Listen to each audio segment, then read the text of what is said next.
Saúde, estamos de volta. Esse programa está sendo gravado aqui no Minas Centro durante a 11ª Conexão Empresarial. No primeiro bloco a gente conversou com a farmacêutica Isabel Cristina Peixoto.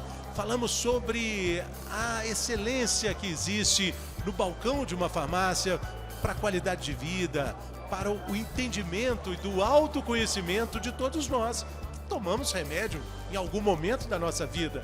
E agora, nesse segundo bloco, a gente conversa com o Dr. Marcos Andrade, cardiologista de gabarito, de qualidade imensa. Mais uma vez conosco aqui, a gente vai falar sobre autonomia, sobre a percepção de que nós temos a chave para a mudança do estilo de vida, para a nossa continuidade aqui no planeta Terra, para a nossa existência, mas com muita qualidade dos nossos dias, dos nossos atos, do que a gente come, do que a gente faz, e principalmente também do que a gente pensa. Bem-vindo, doutor, tudo bem? Fernando, muito bom estar com você novamente, né? Agradecer Paulo, Gustavo pelo convite. Acho que todos os momentos na vida que a gente tem a oportunidade de passar alguma coisa que a gente sabe um pouco mais do que o outro para os outros é muito bom. Ser entrevistado pelo Fernando é muito bom, né? Porque ele só está faltando o diploma, né? Sobre medicina ele sabe tudo, então é impossível você não ter uma boa entrevista com o Fernando. Antes de a gente entrar nesse tema que nós vamos abordar, eu queria só fazer um linkzinho com a exposição da Isabela primeiro, dizendo que eu, como médico, testemunho desse trabalho que a Araújo tem feito, que não é incomum as farmacêuticas da Araújo nos ligarem no consultório para tirar alguma dúvida da nossa receita, né? Antigamente a receita ela era um ponto de discórdia porque a letra do médico ela não era passível de ser interpretada, né? Depois viemos com a época da datilografia, com os erros da datilografia, e trocar uma letra, às vezes, no nome do remédio, muda completamente o remédio, né? E hoje nós vivemos um outro problema, porque muitas das receitas hoje, nos programas médicos, elas vêm prontas, tá? Então, se o médico não toma o cuidado de adaptar aquela receita para aquele paciente, ele pode receitar de uma maneira equivocada, né? Então, nesse aspecto, a atenção da farmácia para ligar o médico, saber se é aquilo mesmo, é muito importante. Eu tenho percebido que a Araújo tem investido muito nisso. E um segundo aspecto que ela não citou aqui, mas que eu, como estão amigos aqui na nossa mesma faixa etária, né, é dizer o seguinte, que depois dos 65 anos, e são estatísticas mundiais, ninguém toma remédio certo. Vocês estão entendendo? Ninguém toma remédio certo depois de 65 anos, né? A pessoa jura para você no consultório que ela toma o remédio certo. Aí a cuidadora dela, o empregado dela, fala assim, não, doutor, quando levanta do café, eu faço assim com a toalha, os comprimidos caem todos no chão.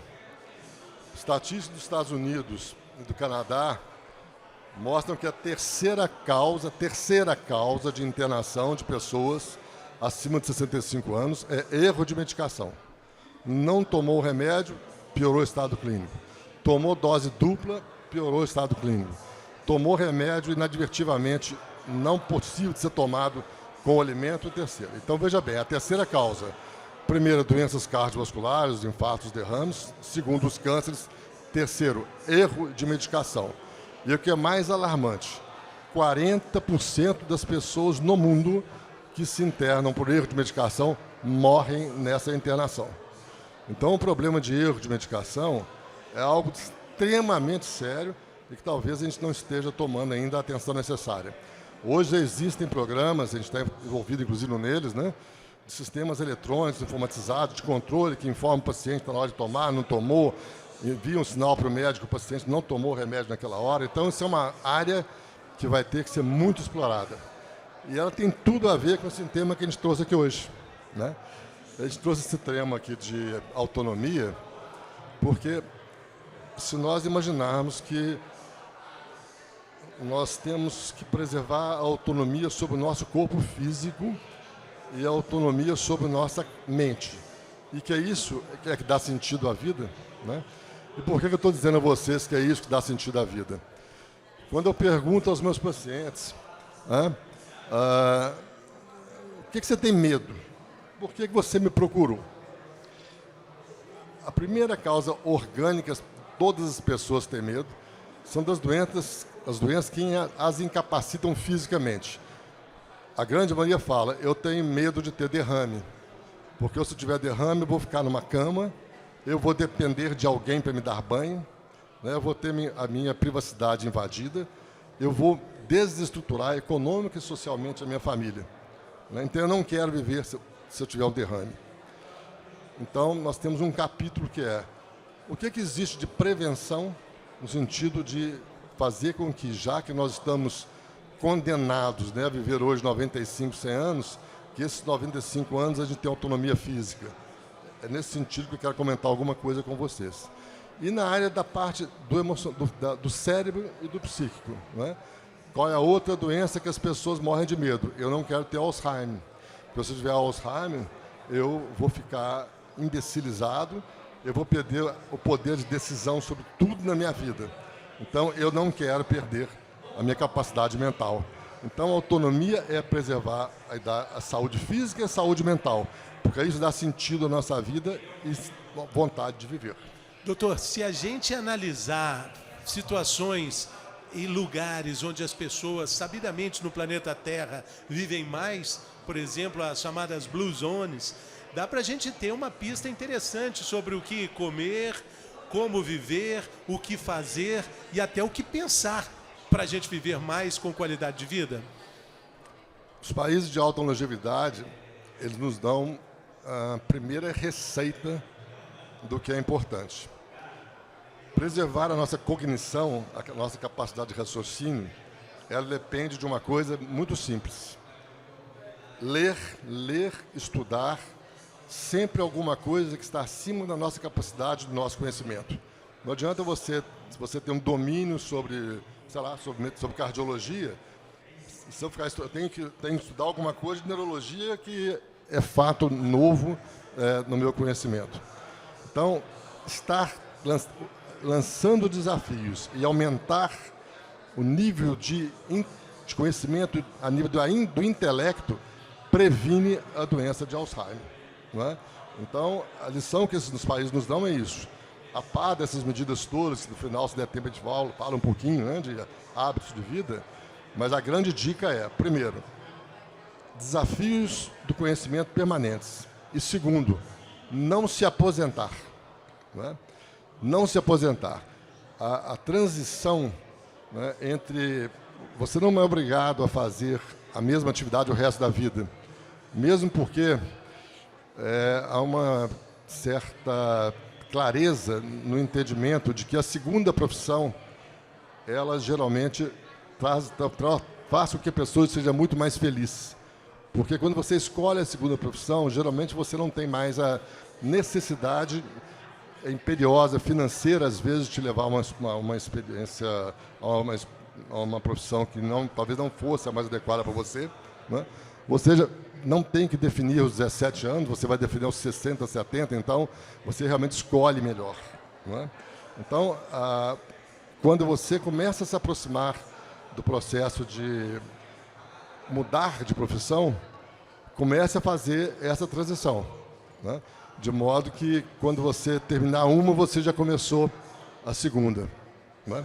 Existe um livro publicado em São Paulo, que eles entrevistaram 20 dos maiores cardiologistas de São Paulo na época de 70 e foram ver o que essas pessoas foram fazer depois que aposentaram. Foi ótimo, né? Um foi ser artista plástico, é pintor, o outro foi ser cozinheiro. Né?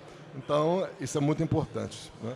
É que se faça essa preservação. Doutor, e hoje, nesse mundo tecnológico, internetico que a gente vive, fazem muito sucesso os chamados testes genéticos, como se a gente pudesse literalmente imaginar o que vai acontecer ou quando vai acontecer. Falo sobre doenças degenerativas que podem ser identificadas nesses testes, quando na verdade a vida tem um caminho próprio. Queria saber a opinião do senhor sobre isso, como é que a gente pode antecipar isso? É sabido que os testes se desenvolvem cada vez mais, mas eles trazem, às vezes, uma ansiedade que a gente pode contornar de outra forma na nossa vida de todo dia. Fernando, acredito o seguinte, o melhor exame, o melhor teste que nós podemos ter, né, é nós termos um médico, né, que tem como maior arma a capacidade de trabalhar com seus 5 sentidos. Isso eu ouvi de um grande mestre na época dos grandes catedráticos, né? Ele me disse o seguinte: se você usar os seus 5 sentidos, né, tudo mais que a tecnologia te oferecer será, como deve ser, exame complementar de diagnóstico. O laboratório, o raio-x, não fizeram curso de medicina, né? Quem fez o curso de medicina é o médico, né? E a partir de um diagnóstico que ele estabelece, usando os seus 5 sentidos, eu vou falar o que eu quero explicar melhor o que eu estou querendo dizer, você vai fazer exames que vão estratificar isso aí. Então, esse avanço tecnológico de exame genético, eu volto ao tema já, ele é muito importante, mas ele não pode, não deve, e ele é um desastre quando ele inverte a ordem natural das coisas, não é? Quando você entra num consultório, eu tenho que ter a capacidade de bater o olho em você e nos primeiros 30 segundos dizer: fulano está ou não está doente. Isso, óbvio, eu falo com meus pacientes na primeira consulta, eles ficam apavorados. Eu falo: olha, eu não vou conseguir ser um bom médico para o senhor antes de 2 anos de ser seu médico, porque eu tenho que treinar no meu olho. Segundo, o médico tem que saber ouvir. Existe um trabalho muito interessante que eles viram o seguinte: o erro médico ocorre geralmente quando o cliente faz uma queixa que o médico não sabe interpretar. Então, se você fala comigo: eu estou com uma dor aqui no peito, tal, e eu sei interpretar, eu dou toda a atenção ao que você está falando, eu te ouço e faço um diagnóstico correto. Se você me faz uma queixa que eu não sei interpretar, eu tendo a fingir que eu não ouvi aquela pergunta porque eu não sei interpretar. Então, o médico tem que saber ouvir, tem que saber tocar na pessoa, né? O toque, a pele é fria, a pele é quente, né? Então, tudo isso é que dá um diagnóstico. Óbvio que se você tem como hoje esse avanço enorme da genética, e aí nós estamos vivendo um grande drama, né? Será que nós devemos fazer exames genéticos para tudo? Todo mundo se lembra aí da Angelina Jolie, né? Nós falamos nisso hoje, que fez um exame, né, que mostra o quê? Probabilidade da pessoa vir ter câncer no futuro, e a pessoa vai e tira as 2 mamas, né?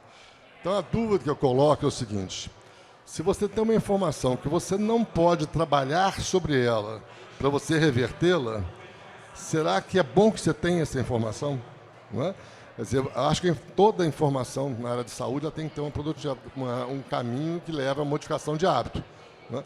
Se você sabe que você tem na sua família diversos casos de câncer de pulmão, você não precisa fazer um exame genético para saber que você não deve fumar.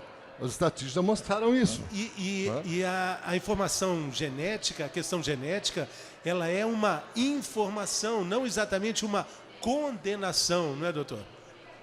Aí é o problema. Porque a quem você vai dar essa informação?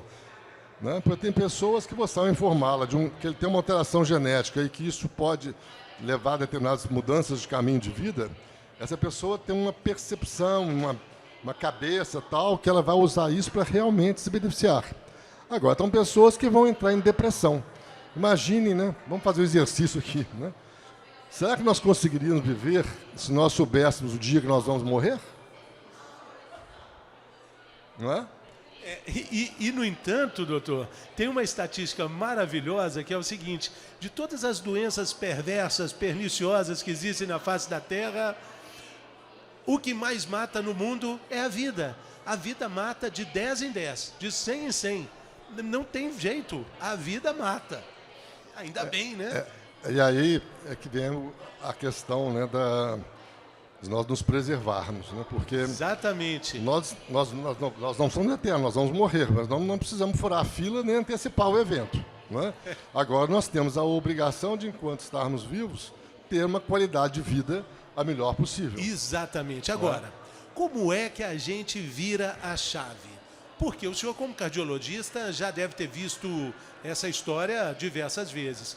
Um episódio de infarto, um problema cardíaco sério, o paciente vira aquele anjo vai prometer que vai comer aquele franguinho cansado, aquela saladinha pálida ali para o resto da vida, e vai fazer esporte, vai jogar peteca. Aqui em Minas joga-se muita peteca. Mas esse cuidado acaba mudando e, invariavelmente, depois de um ano, o paciente, o ex-infartado, está de novo com aqueles novos, os velhos hábitos. Como é que o senhor lida com isso? Como é que o senhor transfere a responsabilidade para o paciente?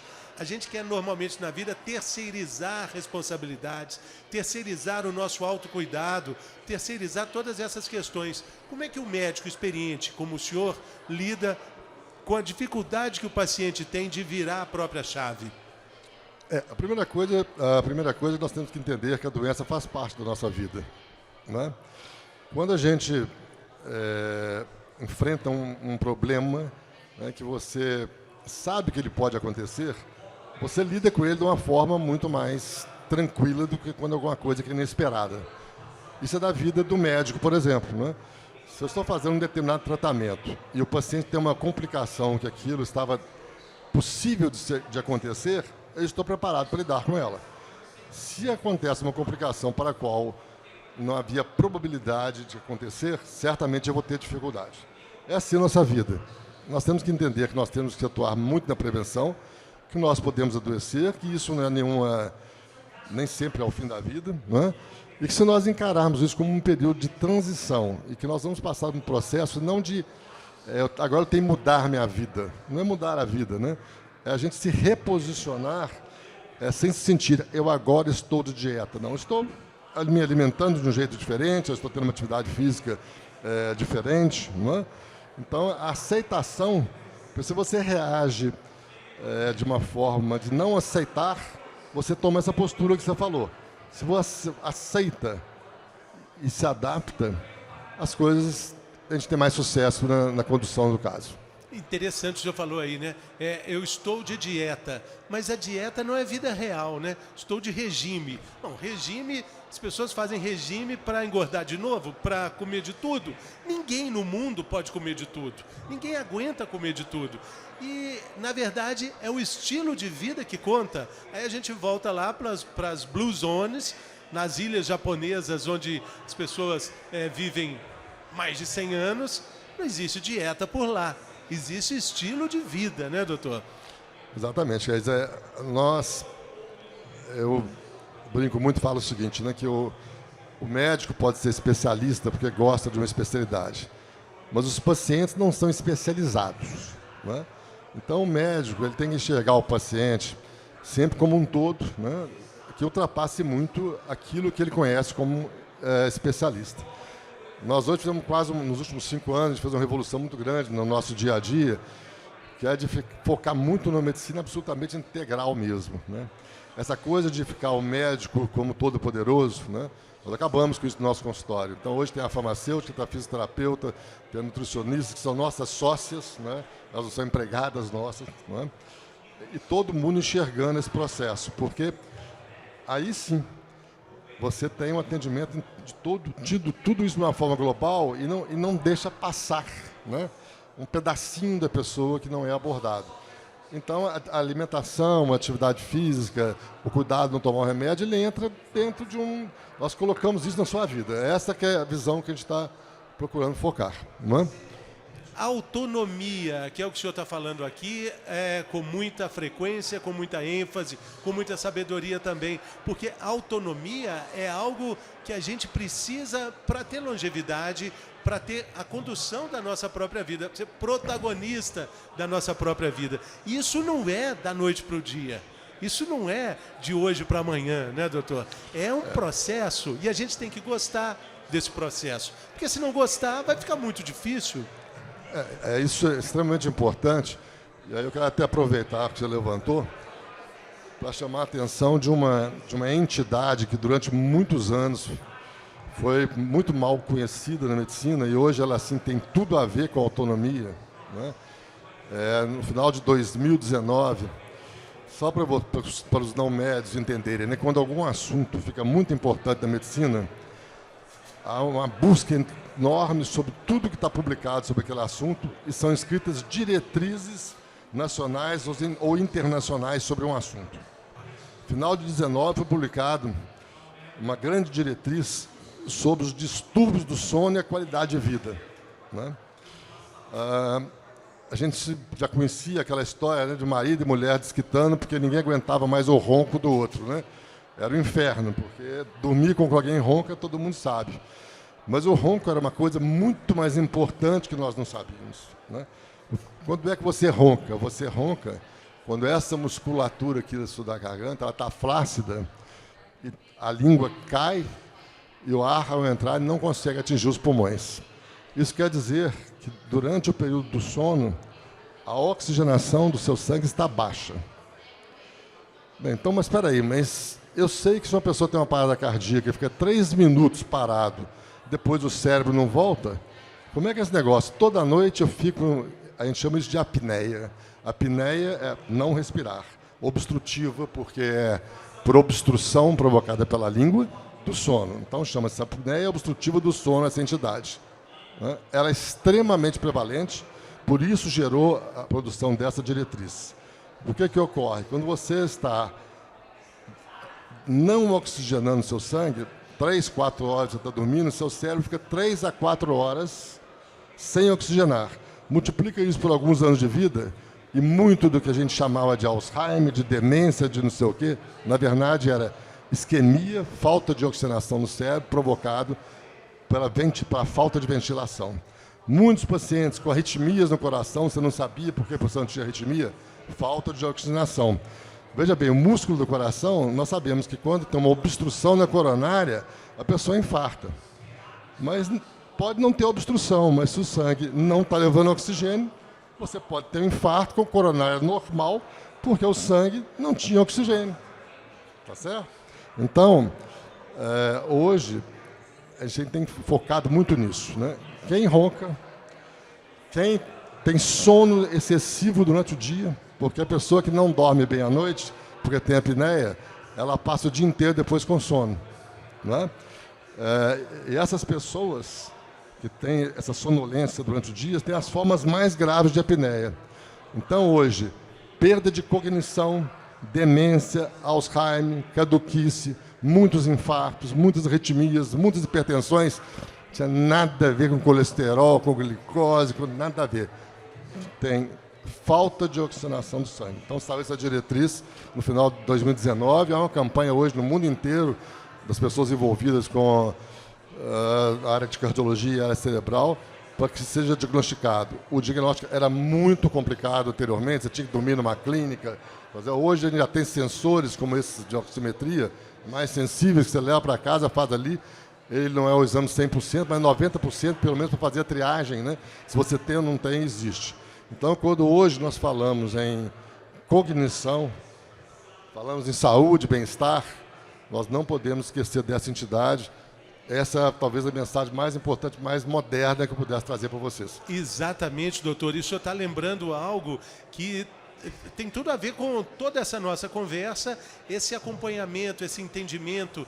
A apneia do sono, também conhecida como síndrome da costela quebrada, né? Porque o companheiro vai dando tanta cotovelada que acaba quebrando a costela, mas existem implicações muito mais sérias, como o doutor disse, e soluções que estão cada vez mais sendo difundidas. Uma delas, eu e o doutor estamos usando aqui, esses relógios que fazem esse acompanhamento, que ajudam a gente a cuidar melhor da saúde. Antes da nossa gravação, o doutor falou, o relógio está pitando aqui, falando que tem muito tempo que eu estou sentado. Sabem que, né? Veja como as coisas às vezes são muito simples, né? Esses relógios hoje, eles fazem o seguinte, né? A cada hora, eles fazem, levante-se e ande um pouquinho na sala. Bobagem isso, né? Não é não. Terminou-se agora um trabalho feito na Nova Zelândia. Ele mostrou que pelo simples fato de você se levantar a cada hora, você reduz em 1% a sua chance de morrer por doença cardíaca. O simples fato de se levantar. Então, esses sistemas hoje, que monitoram tudo da gente, né?